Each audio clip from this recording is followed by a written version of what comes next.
Այսօր մենք կանգնած ենք աշխարհի ամենաառեղծվածային եւ ամենահայտնի ճարտարապետական կոթողներից մեկի Սագրադա Ֆամիլիայի առջև։ Սագրադա Ֆամիլիան Սուրբ ընտանիքի տաճարը աշխարհի ամենահայտնի եւ ամենաերկար կառուցվող տաճարներից է։ Այն գտնվում է Բարսելոնայում եւ համարվում է Իսպանիայի խորհրդանիշներից մեկը, որն արդեն ավելի քան մեկ դար շարունակում է զարմացնել աշխարհին։ Տաճարի շինարարությունը սկսվել է 1882 թվականին, սակայն մեկ տարի անց նախագիծը հանձնվեց մի մարդու, հանճարեղ ճարտարապետ Անտոնիո Գաուդիին, ով փոխեց տաճարի կառուցման ընթացքը։ Տաճարն արդեն կառուցվում է ավելի երկար, քան եգիպտական բուրգերը ժամանակին։ Գաուդին աշխատել է դրա վրա իր կյանքի վերջին 43 տարիներին։ Նա մահացել է 1926 թվականին, երբ տաճարի միայն մի փոքր մասն էր ավարտված։ Ինքը Անտոնիո Գաուդին թաղված է տաճարի ներսում։ Շինարարությունը շարունակվում է մինչ այսօր եւ ֆինանսավորվում է հիմնականում նվիրատվություններով եւ տոմսերի վաճառքով։ Տասնամյակներ շարունակ Բարսելոնայի երկնքում երևացող վերամբարձ կռունկները դարձել են քաղաքի խորհրդանիշը։ Տաճարը կարծես միշտ կառուցման մեջ լինի։ Այն համարվում է կատալոնական մոդեռնիզմի գլուխգործոց։ Գաուդին ներշնչվել է բնությունից, ստեղծելով քարե անտառ։ Սյուները նման են ծառերի, որոնք տարածվում են ճյուղերի պես, լույսն ու գույները ներսում ստեղծում են անտառային զգացողություն։ Գաուդին ասում էր, որ ուղիղ գծերը մարդու ստեղծածն են, իսկ կորերը Աստծո։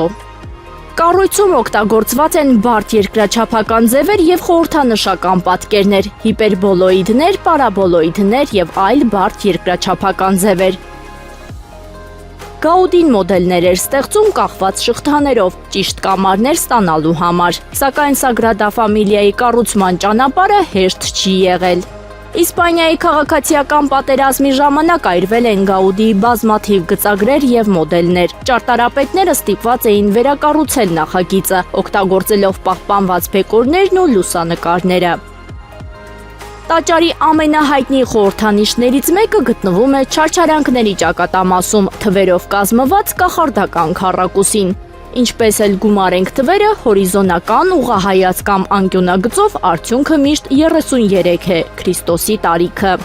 Տաճարը ավարտին հասցվելուց հետո կլինի ամենաբարձրը Եվրոպայում։ Ավարտված տարբերակում այն կունենա 18 աշտարակ, 12-ը առաքյալների համար, 4-ը ավետարանիչների, 1-ը Սուրբ Մարիամի եւ 1 ամենաբարձր աշտարակը Հիսուս Քրիստոսի համար, որը կունենա մոտ 172 մետր բարձրություն։ Հետաքրքիր է նաեւ, որ տաճարի վերջնական բարձրությունը մոտ 172 մետր, միտումնավոր մի փոքր ցածր է Բարսելոնայի Մոնժուիկ բլրից։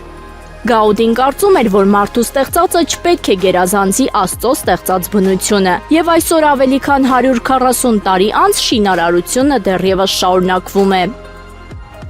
Ժամանակակից տեխնոլոգիաները 3D մոդելավորումից մինչև թվային հաշվարկներ օգնում են ավարտին հասցնել մի երազանք, որը ծնվել է 19-րդ դարում։ 2010 թվականին Սագրադա Ֆամիլիան Հռոմի Պապ Բենեդիկտ 16-րդի կողմից օծվել է որպես բազիլիկա։ 2005 թվականին տաճարի մի մասը ներառվել է ՅՈՒՆԵՍԿՕ-ի համաշխարհային ժառանգության ցանկում։ Այն տարեկան միլիոնավոր զբոսաշրջիկների է ընդունում։ Սագրադա Ֆամիլիան պարզապես եկեղեցի չէ, այն հավատքի, արվեստի, մաթեմատիկայի եւ մարդկային համառության միաձուլում է։ Կառույցը, որը հիշեցնում է մեզ, որ մեծ գաղափարները երբեմն պահանջում են ոչ թե տարիներ, այլ դարեր։